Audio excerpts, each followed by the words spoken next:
Hello, কেমন আছো তোমরা সবাই? আশা করছি সবাই ভালো আছো, আর তোমাদের ভালোবাসায় আমিও ভালো আছি। So good evening and welcome my channel tips up back. শুনতে পেলে কি এতক্ষণ যা বললাম?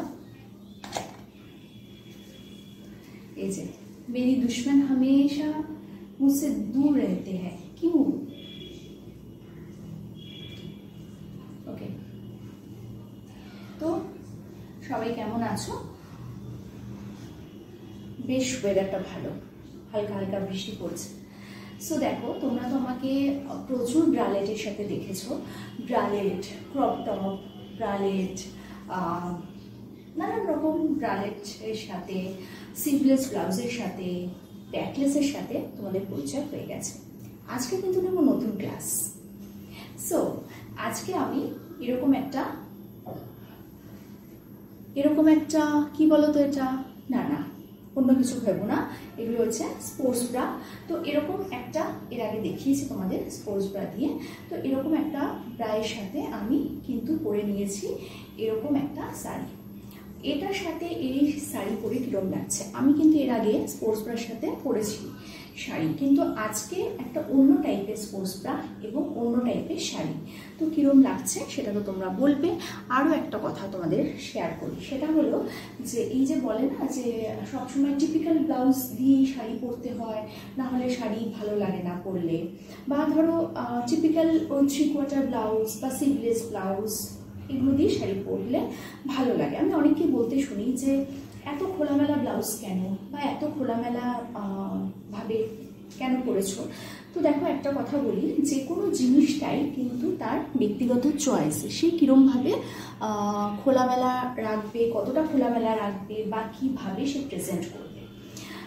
একটা ব্যাকলেস ব্লাউজ দিয়ে যেমন খুব সাধারণ শাড়িও অসাধারণ হয়ে ওঠে, ঠিক সেরকম মানে বিভিন্ন টাইপের যদি তোমরা ব্রালেট দিয়ে ব্লাউজ দিয়ে ট্রাই করতে পারো, তাহলে কিন্তু সত্যি অসাধারণ দেখতে লাগে। এবার আসি স্পোর্টস ব্রা দিয়ে শাড়ি। এরকম আবার হয় নাকি? স্পোর্টস ব্রা দিয়ে শাড়ি কিন্তু অনেকে পরে এবং খুব কনফিডেন্টলি পরে। দেখো, আজকে আমি শাড়িটা একটু নিচু করে পরেছি, আদারওয়াইজ শাড়িটা যদি আমি একটু উঁচু করে পরতাম, এর সাথে যদি আমি এটা যে কোনো লেদার পাম শু বা ধরো যে কোনো কভার শু পরে নিতাম, ইভিন স্পোর্টস শু ভীষণ ভালো যেত। তো সাজটা আবারও বলি, নিজস্ব ব্যাপার, কে কিভাবে সাজবে, কতটা শো অফ করবে সেটা তার ব্যাপার, নাম্বার 1। নাম্বার 2, যেটা করবে ওপেনলি করবে, সবার সামনে বলার বা করার সাহস রাখবে। ওই এমন কিছু করো না যেটা লুকিয়ে লুকিয়ে দেখতে হয়, লুকিয়ে লুকিয়ে করতে হয়, সেটা সম্পর্ক হোক, সাজগোজ হোক, বা তোমার ব্যক্তিগত জীবন, যাই হোক না কেন। সো সেরমভাবে করো না। আর একটা কথা বলে রাখি, যে এই যে স্পোর্টস ব্রার সাথে আমি শাড়িটা পরেছি, কালার কম্বিনেশনটা কীরকম হয়েছে? দুটোই কিন্তু একটু অফ কালার, কিন্তু কম্বিনেশনটা কীরকম হয়েছে সেটা বলবে। আচ্ছা, আমি তো এতক্ষণ শাড়ির আঁচলটাকে হাতে নিয়ে কথা বললাম। এবার যদি আঁচলটা আমি এরমভাবে দিই, তাহলেও কিন্তু দেখো দেখতে কিন্তু খারাপ লাগছে না। আঁচল যদি আমি একটু এরকমভাবে দিয়ে নিই আঁচলটা, তাহলে কিন্তু দেখতে খারাপ লাগছে না, তাই তো? বেশ ভালো লাগছে দেখতে, এবং যে কোনো অনুষ্ঠানে কিন্তু অনায়াসে এরমভাবে আমরা পরতে পারি। এর সাথে যে খুব বেশি অ্যাক্সেসরিজ পরার দরকার হবে বা খুব বেশি সাজার দরকার হবে এমনটা নয়, তুমি কতটা কনফিডেন্টলি ক্যারি করতে পারছো। আরেকটা কথা বলে রাখি, এই কনফিডেন্টলি ক্যারি এটা কিন্তু ডিপেন্ড করে তুমি কোন পরিবেশে আছো। তুমি যদি একদম মানে মফস্বলে থাকো বা একদম প্রত্যন্ত গ্রামের দিকে থাকো, তাহলে কিন্তু এরকম খোলামেলা ড্রেস পরতে একটু অসুবিধে হয় বই কি। আসলে মফস্বল বা একটু গ্রামের দিকে মানুষের এখনও অতটা অভ্যস্ত হয়নি, হয়তো আরও 5-7 বছর কি 10 বছর পর পুরোপুরি তারা অভ্যস্ত হয়ে যাবে, বাট এখনও তারা এতটা অভ্যস্ত হয়নি খোলামেলা পোশাকে। তো যেরকম বলি, যদি মনে হয় সেই ক্ষেত্রে ওপরে একটা জ্যাকেট, শার্ট অবশ্যই পরে নিতে পারো, বাট শাড়ি এতক্ষণ যে আমি পরলাম, সেটা আঁচলটা আমি হাতে নিয়েও দেখালাম বা এরকম তুলেও দেখালাম একটা সাইড নিয়ে, তো কীরকম লাগছে সেটা তোমরা বলবে। আবারও বলছি, কনফিডেন্টলি ক্যারি করো যে কোনো ড্রেস, তাহলেই তুমি হয়ে উঠবে অসামান্য। তাতে কি গা ঢেকে নোংরামি করার থেকে আমার তো মনে হয় না যে সবাইকে তার পোশাক আশাক দিয়ে যাচাই করা উচিত।